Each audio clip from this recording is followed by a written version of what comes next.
In today's video, we have the latest NHL trade rumors talking about teams like the Montreal Canadiens, the Toronto Maple Leafs, and the Vancouver Canucks. Plus, we also have a big update on Jack Eichel. Could a return be very, very close? We have news from the NHL waiver wire. And unfortunately, we have more news out of Chicago with another situation involving sexual assault. We'll discuss all that and more coming up next.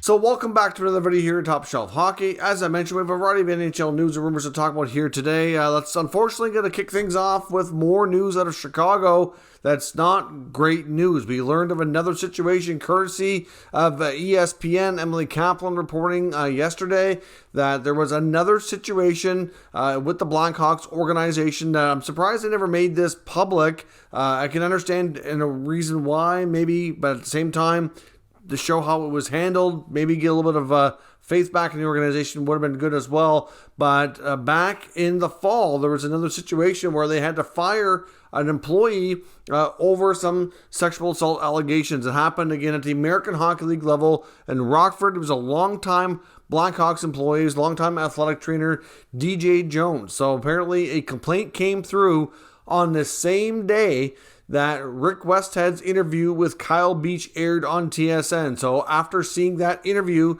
the victim felt empowered enough to speak up about the situation. The Blackhawks launched an investigation, and within less than a week, he was fired. So certainly, I guess it's bad and it's disgusting that there's more incidents like this happening within the organization. It makes you wonder what else has happened that we don't know about or that people have never spoke up or come forward about.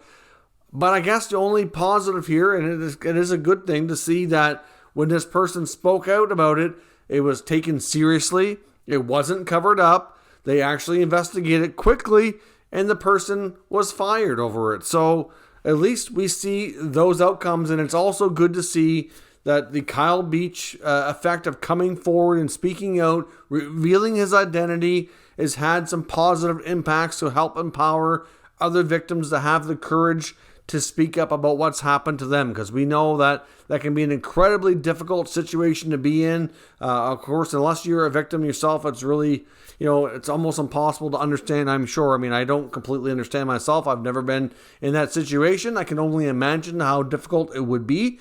But still, the fact, like I said, we've seen other situations throughout the Hawks organization besides the Kyle Beach situation. Of course, the Akeem Alou situation, which was, happening, which was a different situation. That wasn't, an assault type of impact. It was a racial, situation with Coach Bill Peters. He was coaching in their American Hockey League affiliate when that happened. So certainly this team, this organization, it just seems to be full of scandals. And obviously we've seen the situation with the Blackhawks town hall meeting that we talked about last week, with the real reaction of Rocky Wirtz lashing out big time at reporter Mark Lazarus of The Athletic for asking about what the Blackhawks have done, what are they doing, and what will they do in the future to ensure that these types of situations don't keep happening or don't happen again. And he went off the rails completely and didn't want to talk about it. We've already discussed that in great detail. And I must say, of all the different people I've seen about it and talk about it, if you follow, I'm sure a lot of you know who Steve Dangle is. On one of the Steve Dangle podcasts, I heard what he had to say about it. And he really kind of, in my opinion, shared the same sentiment as me, but just put it into words just a little bit better, saying that really, if you understand why the Rocky Wirtz was kind of exonerated from having knowledge of the situation of what happened to Kyle Beach. And he said, can you imagine the other Blackhawks management looking at how Rocky Wirtz reacted to this question? Would you want to be the one to go to him to give him this type of news that this has happened in the organization? He clearly, it comes across as not being easy to work with at all, right? So it makes sense why they would have been fearful to go to him and tell him of this, right? And it also sounds like he looks at this as a transaction. So when it happened, I paid some money. I didn't, it hurt my pocketbook a bit, but, I paid money, so it's gone. I don't want to talk about it anymore. So, it's quite a explanation on his part, on Steve's part, on kind of rationalizing the assignment from Rocky Wirtz and how it appears to us, and I thought he did a great job. I'll certainly recommend you check that out. But certainly another, like I said, another piece of not good news in Chicago. At least it's good to see, though, that it was handled better.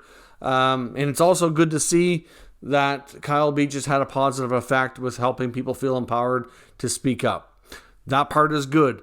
But the fact that there's more and more of these situations coming forward from the Blackhawks organization is extremely disturbing, extremely troubling, and it really goes into question what kind of culture they've run there for the last number of years. A lot of these things have happened a long time ago, too. Like this was, I think it was 2014 it was that this is reportedly happened, I believe. So like it's really a bad scene. And I know Gary Bettman made mention in his All-Star game, I guess media availability with Bill Daly, that the hotline where you can anonymously report stuff, that it was being used and that there were things being looked into. So I don't know if there's anything else involving Chicago that we'll hear about in that regard, but certainly, I really hope that there's no more that we don't know, but we'll see how the future goes here. Now, speaking of Chicago, before we move on, as I mentioned again yesterday, I found it really weird how they're making announcements through their social media confirming who they've interviewed for their vacant general manager job.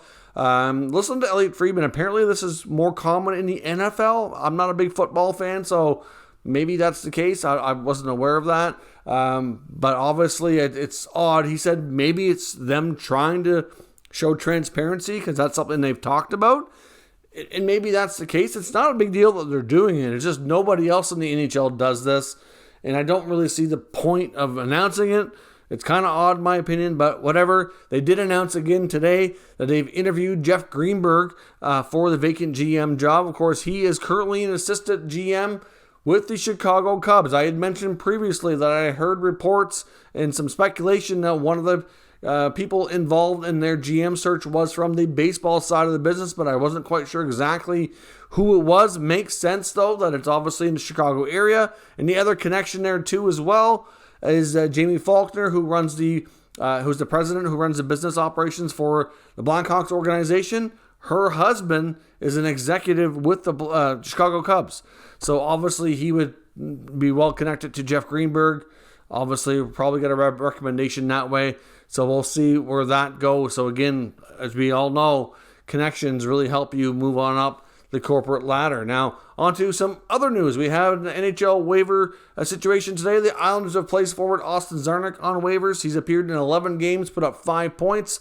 Hasn't really played a ton in the last couple of years, but can be a decent bottom six forward. He's had his moments where he's put up some decent points here and there, but never really stuck as a long time regular NHLer. So we'll see what happens. He could get claimed, but I'm going to say probably odds are that he passes through. The Florida Panthers have signed a coveted free agent coming out of the Ontario Hockey League, and that's 6'5" OHL goaltender for the Barrie Colts, Mac Guzda. Now, of course, Guzda primarily played with Owen Sound, got traded, been playing with Barrie. His numbers this year are phenomenal, but of course, you have to take that with a grain of salt. Not to say he won't develop into a good goalie. It's just he's 21 years old. He's undrafted.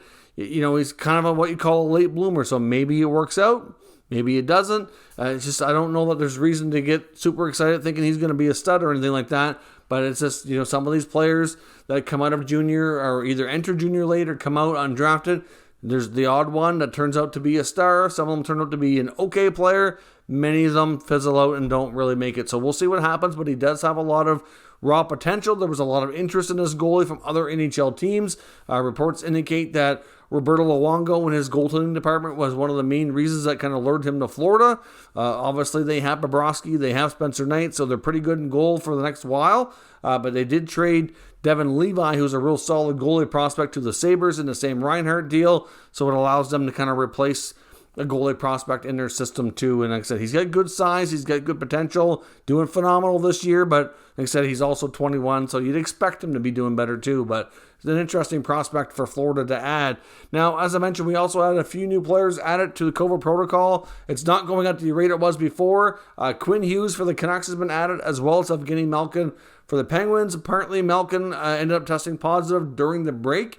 Apparently, he wasn't feeling good and got Penguins medical staff to test him a few days ago. So this is, even though he's entering protocol now because the NHL is officially back today, he's already a few days into this, so he won't miss quite as much time, whereas Quinn Hughes apparently is still in the U.S., I believe. So his brother Jack was just tested positive yesterday. So I don't believe that he was at All-Star from what I've heard, so I don't know if there's any kind of connection there or not. Doesn't seem to be, but either way, he's going to be out for a few games. On the injury side of things, Ottawa Senators top center Josh Norris appears to kind of dodge the bullet. Doesn't appear as he's going to be needing shoulder surgery. He's been out for a little while. Of course, Drake Batherson's out as well with a high ankle sprain. Both those significant injuries happen pretty close together.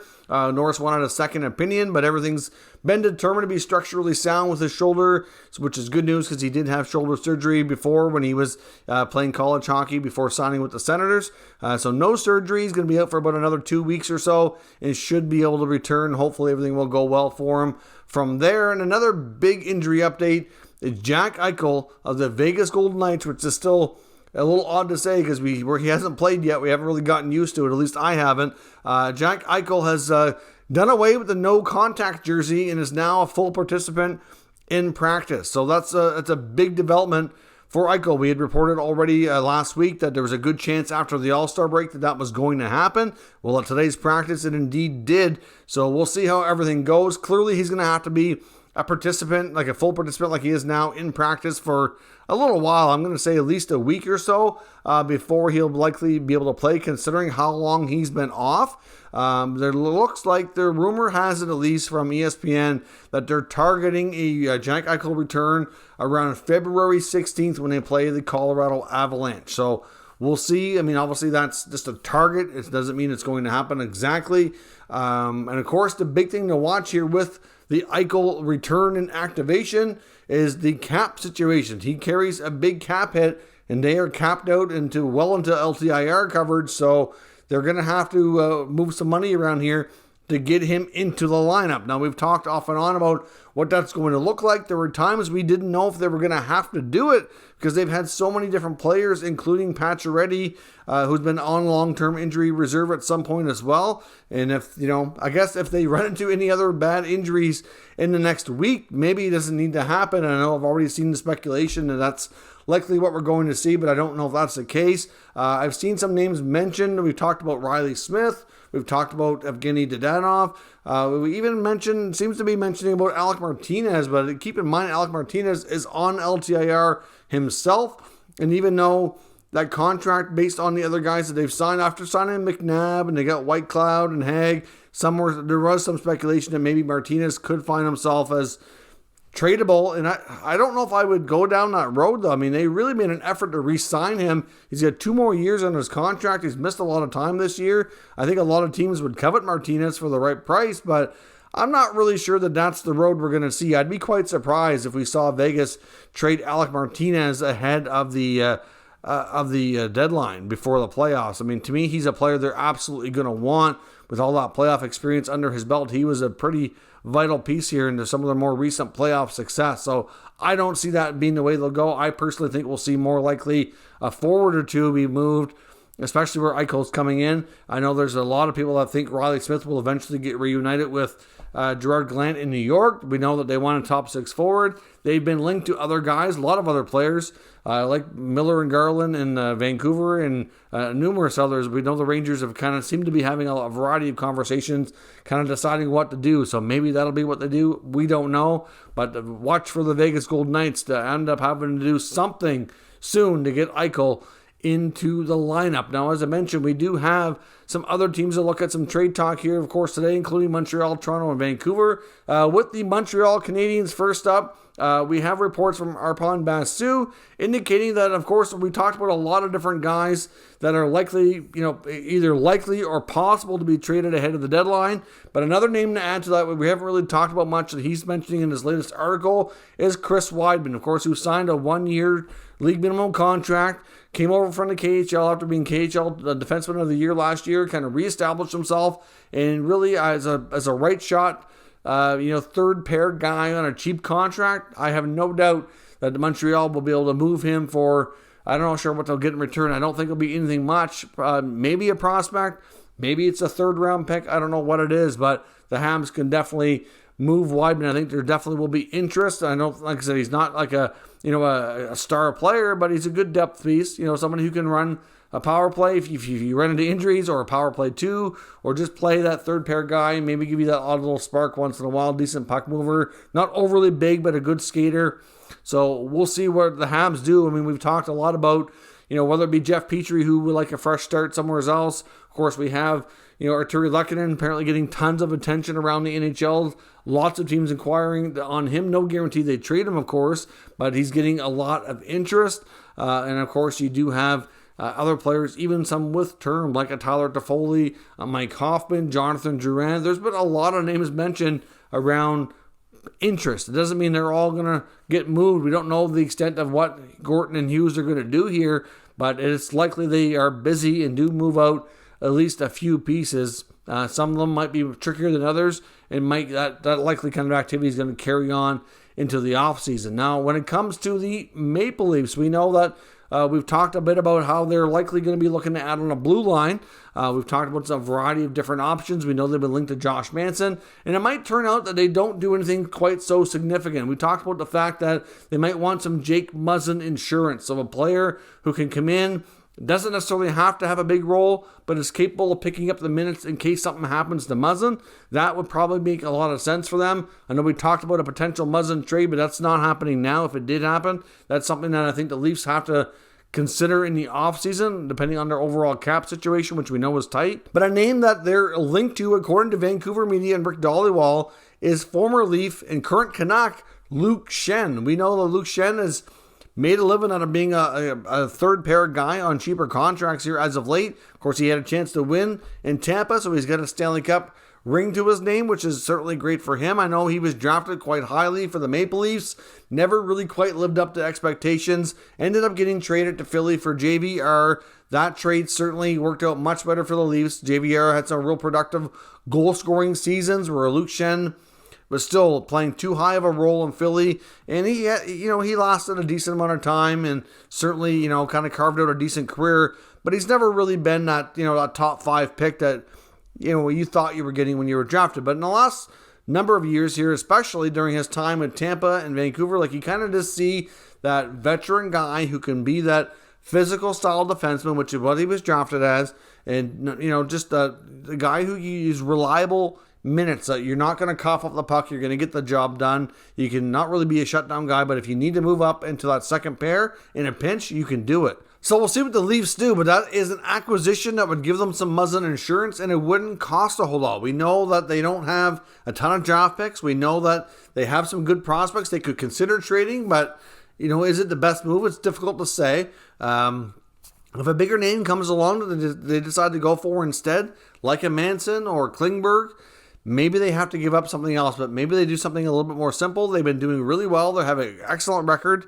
Maybe they don't mess with much here and just add some depth. That might not be a terrible idea for the Leafs either. So we'll see what they do if they bring back Luke Schenn on a return to the Maple Leafs. Now, when it comes to the Canucks, could we see a Canucks and Bruins trade? I mean, those two have been rivals really since they landed in the Stanley Cup Finals against each other back in 2011. I don't think the rivalry is super intense anymore, but there was a time there for a little while where things were certainly, pretty intense there for a bit after that, the final and the way everything went. But it'd be interesting to see these two teams make a trade. But we know that the Bruins have interest in some of the Canuck players that have been rumored to be available for the right price, including JT Miller or Connor Garland. And there's now reports indicating that the Vancouver Canucks, of course, are scouting around. They're probably looking at a lot of different younger prospects and things that, what might we want to target here for a return. And a player they're apparently quite fond of that they really like is former first-round pick just from the recent draft here of the Bruins, Fabian Lysell, of course, who's playing locally in the WHL for the Vancouver Giants. So it's not that difficult for them to scout the player. Somebody who they have heavy interest in. I mentioned before, the Bruins already appear to be ready to trade Jack Stagnicka for the right deal too. So if the Canucks and the Bruins, or whoever the Bruins trade with, doesn't have to be Vancouver, I don't know that the Bruins really want to trade Lysell. I don't think that's really fair to say.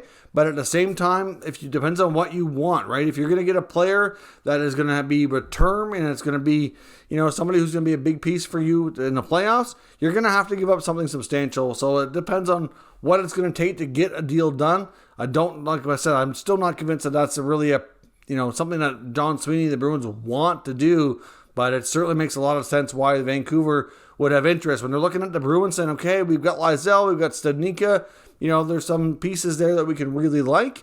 Maybe that's one of the teams we certainly consider making a move with. And of course, Jim Rutherford also made it known in recent comments too, saying that it's not a given that a bunch of these players get traded. They do want cap flexibility, but it doesn't have to be a big name. Maybe it's a couple of smaller names that go instead. Maybe they trade Tanner Pearson, or maybe they find a way to move Tyler Myers or something like that. It doesn't have to be Miller or Garland or Besser, who are the main ones that seem to get brought up in a lot of these trade rumors. I mean, it could end up being that. At the end of the day, it's going to boil down to the offers and what they feel makes the most sense for the team moving forward. But that's certainly a prospect that the Canucks are reportedly keen on, so it wouldn't be shocking if they do pull off a Bruins-Canucks trade ahead of the deadline. We'll have to watch that as time goes on here. So let me know your thoughts on everything discussed today down in the comments. We'll discuss further. If you're new to this channel, make sure you subscribe and stick around. We'll keep you up to date with all the latest news, rumors, and analysis on all 32 NHL teams. Thank you for watching, and I will catch you next time.